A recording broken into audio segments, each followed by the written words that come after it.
Ikiklaim ko na, etong episode na to, ito yung parang pang 200k subscriber milestone episode natin. Nasa 180k mark pa lang tayo ngayon habang ginagawa ko tong video. Pero, sure naman, aabot tayo dun.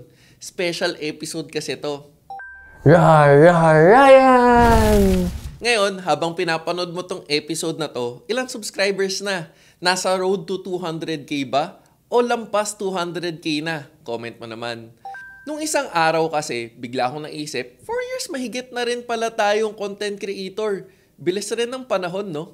Kaya para sa mga sumuporta o sumubaybay na either natuto or natulungan, salamat sa inyo. Kahit ang tatahimik nyo.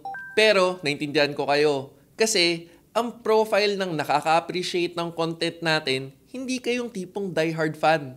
At para sa mga haters na wala naman ambag sa komunidad, and bashers na usually mga utu-utu sa mga mekaniko na nagpaka-vlogger na lang, na nagpatunay na mas maingay ang walang laman, thank you rin sa inyo. Kasi, mas lalo pa natin gagalingan para mas maasar kayo.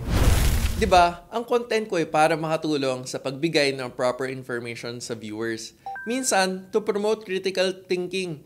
Kaya don't forget to like the video and subscribe if you support my advocacy. By the way, may support Real Ryan stickers na rin pala tayo. Kaya kung gusto mo mag-represent ng pinaglalaban natin, andito lang yung link sa video. Minsan, kapag sumakto, nagbabasa rin tayo ng mga thread ng usapan ng mga tao sa mga post natin. May isa ako nabasa.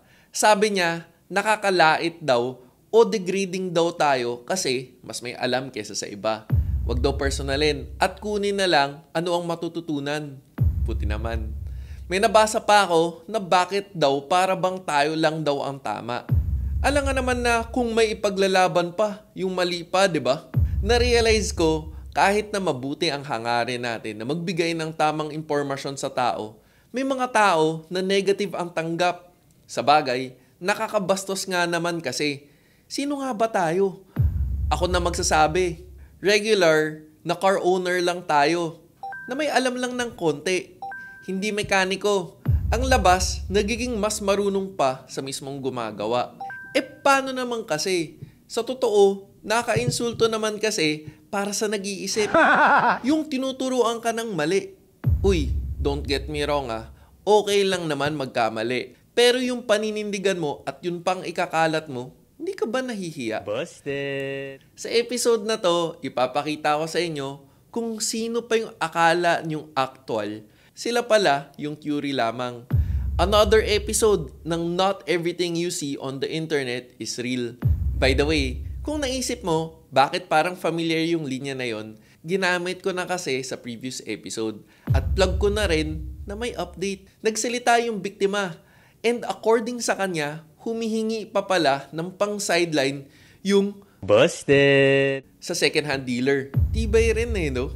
Anyways, unahin na natin yung pinaka-recent. Sana sa episode na to, matuldukan na natin yung isang rason daw ng pagkasira ng automatic transmission ay naka-idle sa neutral. Nakaka-overheat daw kasi. Actually, hindi ko kasi to nalagay sa previous video as reference video. Kaya isipan ng karamihan, hindi naman niya sinabi yun. Video po ito ng aking idol na vlogger. Automotive mechanic, pinakasikat po ito sa ngayon sa buong mundo. Kung maniniwala po kayo sa kanya, siyempre parang naniwala na rin po kayo sa akin na kapag ka matagal na nakaminor or hindi mo dapat pagpahingahan ang iyong sasakyan na nandoon ka, nakapark ka or naka-neutral ka. Hindi po dapat na naka-idling nagpapahinga ka sa inyong sasakyan. Sabi nga niya, patayin mo na lang yan. When you're just normally driving, just leave it and drive. Unless you're going to sit for a lengthy period of time, then you better just shut the whole thing off. Cars were not made for sitting idling. They just were not designed for that. And things will wear out, the transmission will overheat. Na kapag ka ganun ang ginawa mo, mag-o-overheat ang iyong automatic transmission. Lalong mas kagulong moment, di ba? Ito, Fortuner, automatic. Ito, laptop. At isisimulate natin yung traffic. Ipapakita ko sa inyo yung tunay na data. Yung gagamitin natin na program dito, hindi nyo kayang bilhin. Kasi kailangan may access ka. So, bago natin i-start tong unit, kukuha na tayo ng data. Kita yung vehicle speed, engine speed, para alam yung naka-on yung sasakyan. Kung naka-on yung sasakyan, 0 pa ngayon. Yung shift status, PRND kung nasaan siya, at yung automatic oil temperature. So itong Fortuner, meron siyang dalawang sensors. So ito yung mga parameters bago i-start yung sasakyan. Start na natin yung sasakyan. Itatapat ko na sa inyo yung data. Yan, so umaandar na. Dito pa lang, mapapansin mo na umangat kaagad ang temperature. Mula kasi to sa cold start. Yan. So naging 41.3. Yan, so hindi na gumagalaw.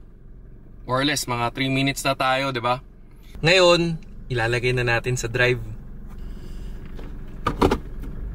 3 minutes ulit. Yan o, mapapansin mo, tumaas kagad ang temp. Hintay tayo ng mga 3 minutes. Sinisimulate natin yung traffic. Yung para bang nakaapa ka ng preno, tapos nakaiwan sa drive. 2 minutes na lang, kita mo, taas kagad eh. Di ba? 47.5 pa. Hintayin natin ng 16:07 yung time para may 1 minute na lang. Yan, 16:07 na. Okay. Ngayon, may 3 minutes na, ilalagay na natin sa neutral. Tingnan mo na mangyayari.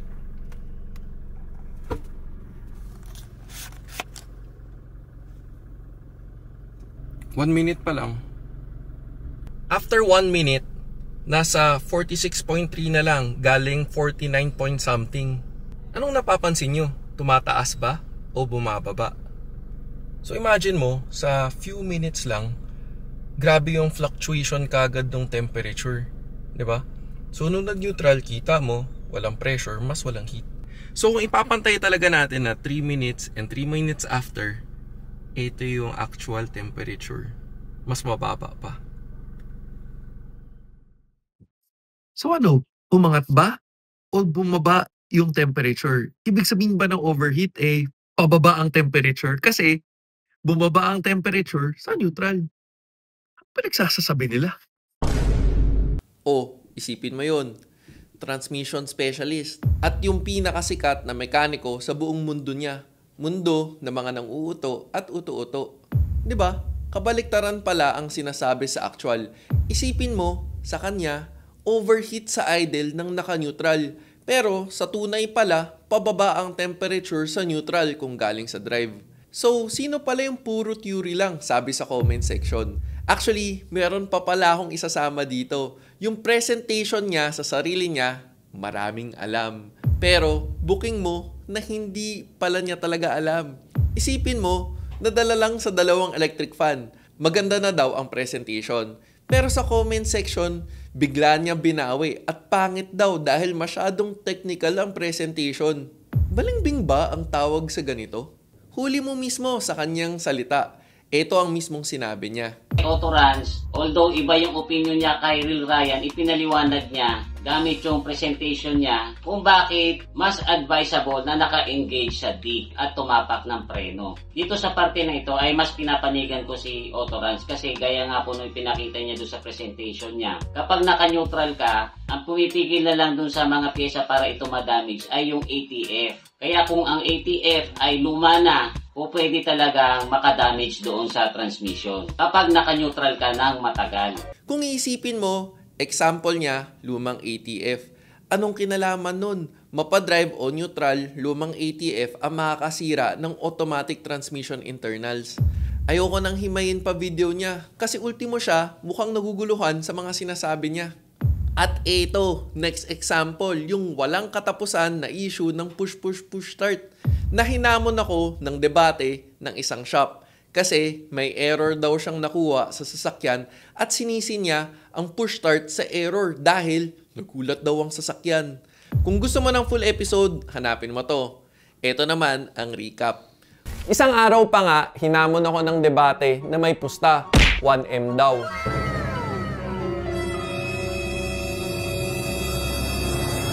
Sobrang triggered siguro siya na akala niya pinipersonal ko siya. Pero sa totoo, ang ayaw ko lang naman talaga ay yung misinformation na kinakalat niya. Pero alam mo ba ano nangyari?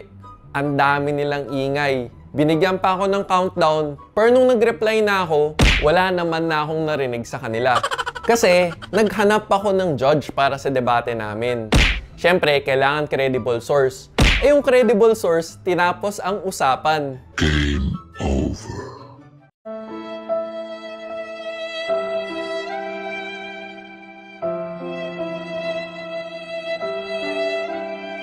Kaya tama na yan. Pag-usapan na natin bakit na-imbento ang push start. Kung mapapansin mo, yung sa kanya, sabi-sabi lang. Yung sa atin, sabi-sabi lang rin. Pero may Mitsubishi.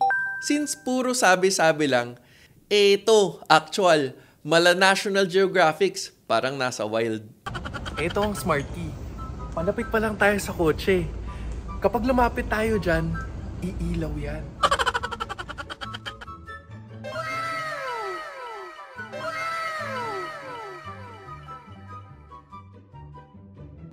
Tapos tingnan mo, pagbukas ng pintuan, sasabihin na sa'yo anong dapat mong gawin.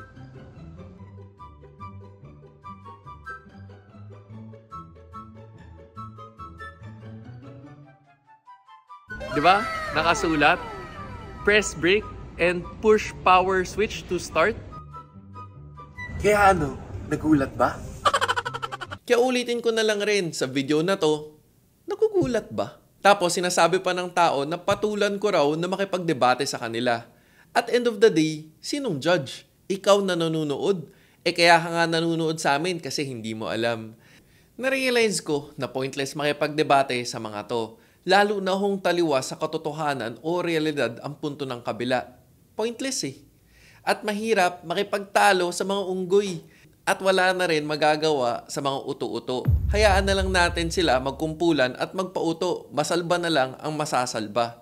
Pero kung isa ka sa mga nagising sa katotohanan, kung isipin mo, nakabastos nga naman kasi na inuuto ka, di ba? Lalo na kung sino pang inaasahan mo kasi gumagawa sa actual ang presenta sa'yo, tino-theoretical ka lang pala. Sala pa. Tulad nito. May pa-real talk pa.